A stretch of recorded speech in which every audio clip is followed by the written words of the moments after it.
Bom dia, boa tarde, boa noite. Aqui é do blog Mundo Fictício, trazendo para vocês mais um vídeo aí, lendo com vocês, né? Como eu disse no vídeo anterior, é uma experiência de fazer a leitura do quadrinho, não em sua totalidade, mas é uma experiência de folhear, né? Como se a gente estivesse lendo o quadrinho ou folheando quando a gente era pequeno e passava nas bancas e folheava o quadrinho para ver se era interessante levar para casa ou não o quadrinho, né? Esse quadrinho eu tenho há muito tempo, eu não comprei via sebo, eu já tenho ele há muito tempo. As outras histórias que continuam desse quadrinho eu já me desfiz, né? E aqui conta a história do retorno de um dos primeiros X-Men, como já diz o título, o Mímico. Na capa é um mímico, tá? Ele tem o poder de roubar, né, os poderes de outros heróis e agregar ao seu corpo, só que ele não é um mutante, né? Na realidade ele pega esse poder, né? E aqui tá o Mancha Solar, o Roberto, que é o brasileiro, o Caliban, que vocês já conhecem do cinema, né, que ele fez no filme Logan, né? O filme Logan. Ele é o herói que ele localiza os outros heróis, é um mutante que localiza os outros mutantes. E aqui é o Cable, né? Então, é o Fator X, essa revista tinha, né? Contava a história de alguns mutantes e de principal X-Force, né? E o que é legal nessa revista é que os desenhos nos anos 90 começaram a se modernizar, né? Então já começa assim o quadrinho de uma forma, né? Um desenho bem... parece mais esboço do que desenho, mas era a forma de desenho da época, né? Que começava a se modernizar, né? Aqui são Adam Polina os desenhos e o arte finalista é Mark Pennington. Então já tinha uma expressão, né, de diferenciação dos desenhos dos anos 90, aquele desenho mais onde o cara é mais robusto, onde valoriza mais o corpo do personagem, né?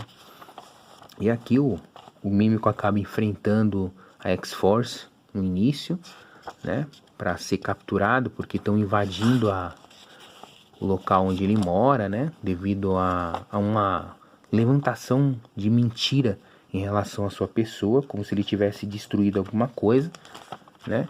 E o que é legal, outra coisa importante nesse quadrinho é que o Dente de Sabre, ele tá preso na mansão Xavier, né, no holodeck, né, da mansão Xavier, mas ele não lembra que é o Dente de Sabre, porque se ele lembrar, ele destrói tudo, né? Eu me recordo muito bem que futuramente ele consegue lembrar, mas ele vai atrás do Wolverine, que foi o Wolverine que trouxe ele para essa situação, e os dois acabam se entendendo, né? Mas relata um pouco no início aqui dessa revista. E o que é bacana é que tinha esses formatos, ó, né? Formato bem diferente de revista, que colocava o quadro completo em 2 páginas. Aí você tinha que ficar de lado, né? Então, essa revista trazia esse tipo de coisa que fazia muito nas revistas dos anos 90. É legal, um dos principais personagens da revista é o Mancha Solar, dá muita ênfase a isso, né? Coisa que no cinema não foi dado nos Novos Mutantes, mas o filme também não foi dado ênfase a quase nada, mas tudo bem. E aqui mostra o Wolverine, né, desenhado de uma forma bem diferenciada, né? O nosso Logan, que aparece aqui na história. Agora tem uma coisa interessante nessa revista, que ao acabar a primeira parte da revista, eles retratam uma ficha. Geralmente é aquela ficha que tem no dicionário da Marvel, que fala dos heróis e dos vilões. E nessa ficha aqui, ó, tem o Mímico, a primeira aparição do Mímico e como que ele era retratado na época, né? Então pode ver que o Mímico aqui tá desenhado, ó, parecido um pouco com o Fera e agregando os poderes dos X-Men originais, né? E aqui conta a origem do Mímico, como ele se tornou um Mímico, a todas as aparições dele no decorrer dos anos da Marvel, né? E aqui fala que ele veio a sumir, né? Falecer, até o momento que é essa história que eu tô lendo aí com vocês. Então vem a segunda parte, faz uma participação bem bacana aqui, é o Deadpool, né? Muito legal também, que já começa a ser integrado a X-Force, né? E começa a fazer uma parte ali mais ativa das histórias da X-Force, né? Nessa revista. Conta uma parte mais tresloucada dos mutantes, né? E outra coisa bacana nessa revista é que depois que dá ênfase ao Deadpool, eles apresentam aqui, ó, um outro herói muito poderoso, né? Do qual esse herói vai ser falado depois, futuramente. Então é uma revista que, na minha opinião, eu guardei, né?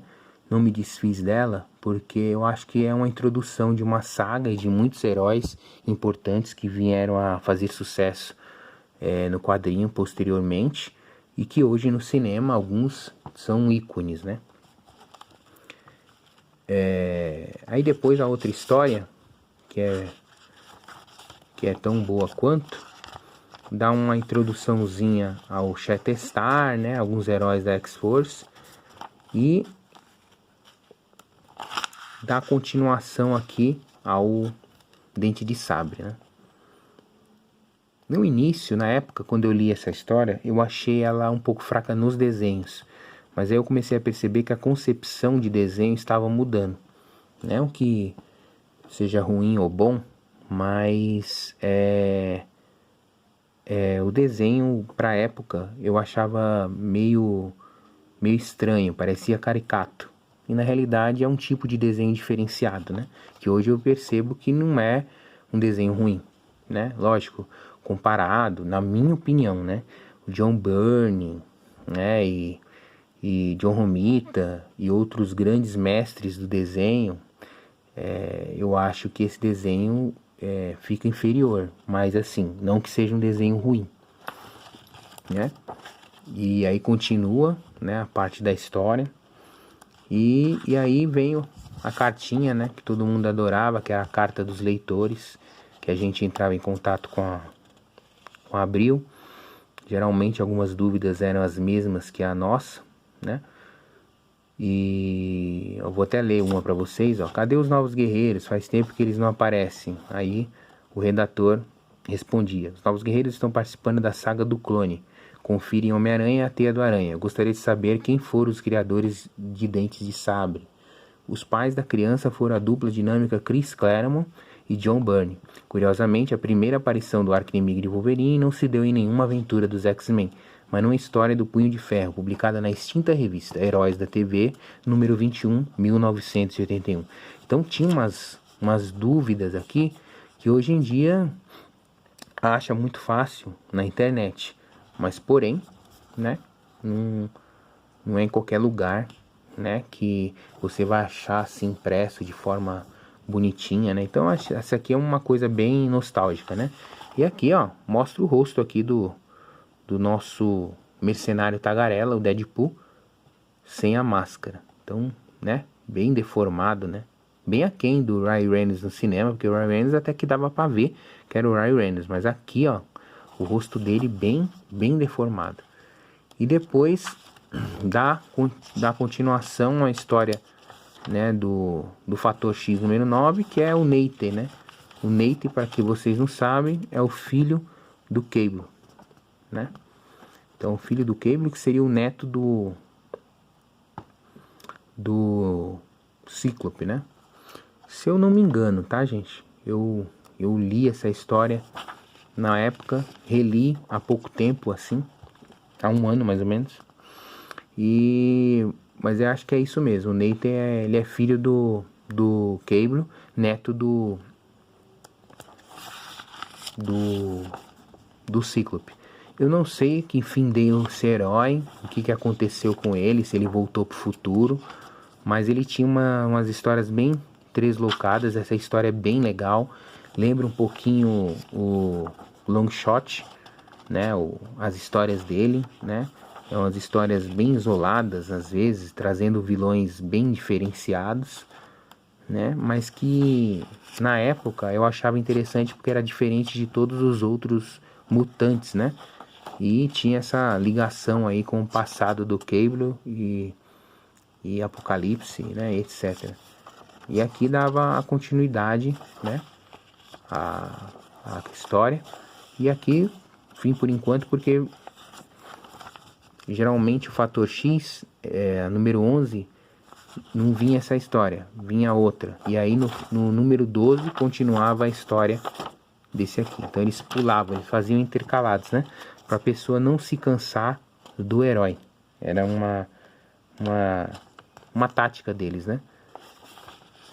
E aqui vem a checklist, ó, que hoje a gente tem, né, bem facinho aí na internet. Vem a checklist do mês, ó, que hoje tem na Panini, né? Se você puxar, tem a checklist.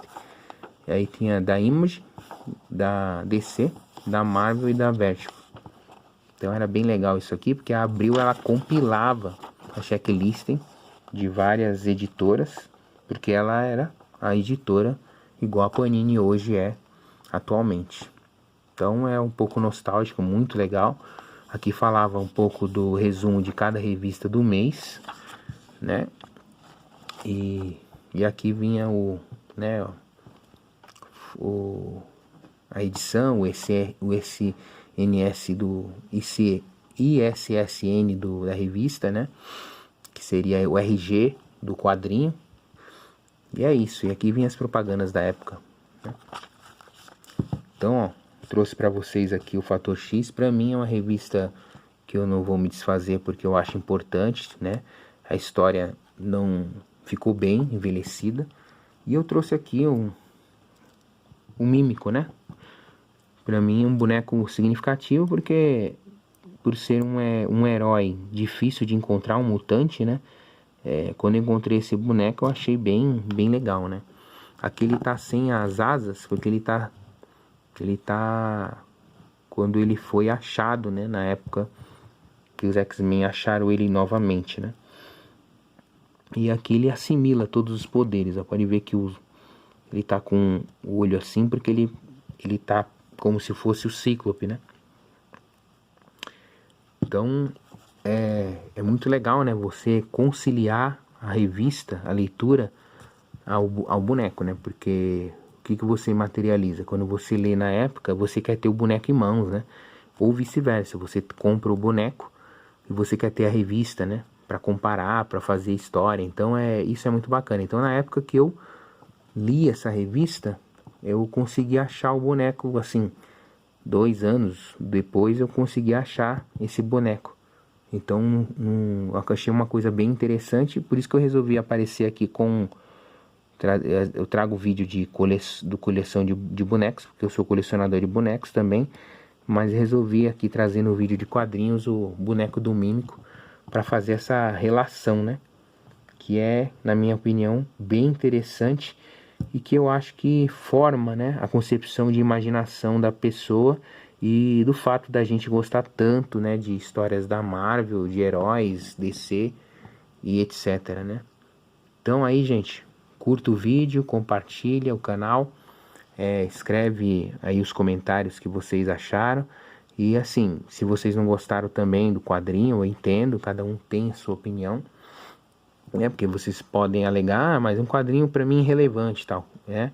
Eu respeito a opinião de vocês, mas eu achei importante nesse aspecto porque é um quadrinho que me trouxe muita alegria, né? E eu resolvi guardá-lo, né? E talvez também por ter na capa um brasileiro herói, né? Da Marvel, então isso também é um pouquinho bem relevante para a época. Bom dia, boa tarde, boa noite. Curta o vídeo, compartilha. Blog Mundo Fictício aí para vocês. Um abraço e até mais.